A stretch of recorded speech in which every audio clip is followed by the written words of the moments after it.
కలిగిన గాక. అందరూ బాగున్నారండి? ఉదయకాలం ప్రార్థన చేసుకున్నారా? ఈరోజు దేవుని వాగ్దానం చూద్దాం. కీర్తనల గ్రంథము 128 కీర్తనలు 5వ వచనం 6వ వచనం. సీయోనులో నుండి యెహోవా నిన్ను ఆశీర్వదించును, యెరూషలేమునకు క్షేమము కలుగుట చూచెదవు. 6వ వచనం. నీ పిల్లల పిల్లలను నువ్వు చూచెదవు, ఇశ్రాయేలు మీద సమాధానం ఉండును గాక. ఆమేన్, హల్లెలూయా. చక్కటి వాగ్దానం కదండి. నిజంగానే సీయోనులో నుండి యెహోవా నిన్ను ఆశీర్వదించబోతున్నారండి.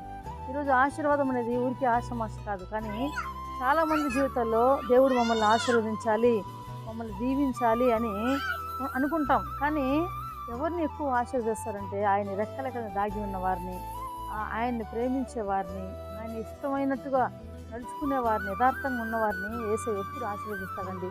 కాబట్టి ఆయన వాగ్దానం ఏంటంటే నీ జీవితకాలం అంతయు ఆయన క్షేమాన్ని ఇవ్వబోతున్నాడు. కాబట్టి నువ్వు ఎక్కడ వెళ్ళినా అక్కడ క్షేమమే, నువ్వు ఎక్కడ అడుగు పెట్టినా అది అక్కడ అదృష్టమే, క్షేమమే. కాబట్టి క్షేమం లేకుండా ఎక్కడ వెళ్ళినా మనకు భయమే అండి. ఈ రోజుల్లో మరీ దారుణం ఏమంటే బయటికి వెళ్ళినప్పుడు టెన్షన్తో వెళ్ళాల్సి వస్తుంది, ఆలోచనతో వెళ్ళాల్సి వస్తుంది. కానీ దేవుడి క్షేమం నీకు కావాలంటే నీ జీవితకాలం అంతా యేసయ్యని నువ్వు ప్రేమించాలి, ఆయన ఆరాధించాలి, ఆయన చేసిన మేలుకి కృతజ్ఞతలు ఎల్లప్పుడూ చెల్లించాలి, థ్యాంక్స్ చెప్తూ జీవితకాలం అంతా ఆయనకి నమ్మకస్తురాలుగా మనం ఉండాలి. అప్పుడే మన జీవితాన్ని దేవుడు ఆశీర్వదిస్తారండి. కొంతమంది జీవితాల్లో, తల్లిదండ్రుల జీవితాల్లో నేను పిల్లలు చూస్తానో లేదో అని టెన్షన్ పడతారేమో, కానీ యేసయ్య ఇచ్చే వాగ్దానం ఏం తెలుసా? నీ పిల్లల్ని నువ్వు చూచెదవు. తప్పకుండా దేవుడి వాగ్దానాన్ని మీ అందరి పట్ల నెరవేరుస్తారండి.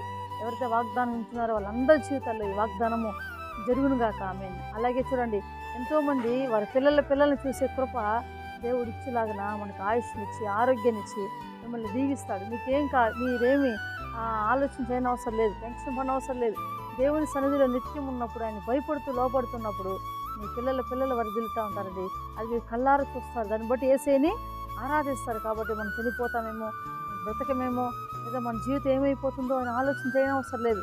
తప్పకుండా మీ పిల్లల్ని మీరు చూస్తారు, దీవిస్తాడు దేవుడు మిమ్మల్ని. కాబట్టి ప్రార్థన చేసుకున్నాం. తండ్రి నీకు వందనాలయ్యా. ఎవరైతేనైనా ఉదయకాలంలో వాగ్దానం ఉంటున్నారో వాళ్ళ జీవితంలో గొప్ప కార్యాలు జరిగించినా వాగ్దానం విని తండ్రి దాని ప్రకారం విశ్వసించే వారి జీవితంలో ఈ వాగ్దానం నెరవేరును గాకనైనా. ప్రభు, ఎవరైతే నా ప్రభు అనారోగ్యంతో, రోగాలతో, బాధలతో ఉన్నారో వారిని స్వస్థపరిచిన తండ్రి. ప్రభు, ఇరుకు ఇబ్బందులతో వారిని విడిపించినైనా తండ్రి. ఇదిగో నా ప్రభు, ఎవరైతే నా ప్రభు యేసయ్య కుటుంబ కలహాలతో ఉన్నారో, బాధపడుతున్నారో వాళ్ళని విడిపించిన తండ్రి. సమాధానాన్ని ఇంట్లో దయచేయండి ప్రభు. వివాహం కాని బిడ్డలకు వివాహాన్ని జరిగించిన, గర్భఫలాన్ని బిడ్డలకు గర్భఫలాన్ని దయచేయండి నా ప్రభు. తండ్రి, ఎందరైతే నేను ఉద్యోగపరంగా సఫర్ అవుతున్నారో ఉద్యోగాన్ని దయచేయండి నా ప్రభు. యేసయ్య ఈ రోజునైనా ఉదయకాలంలో వాగ్దానం ఉన్న ప్రతి బిడ్డలను దీవించిన. క్రిస్మస్ సమయంలో ఉండగా ఎవరికి ఏది అవసరతో దయచేయమని యేసయ్య ఈరోజు బర్త్డే మ్యారేజ్ చేసుకుని ప్రతి బిడ్డలు దీవించమని యేసు నామములో ప్రార్థన చేస్తున్నాం తండ్రి. ఆమేన్. Praise the lord.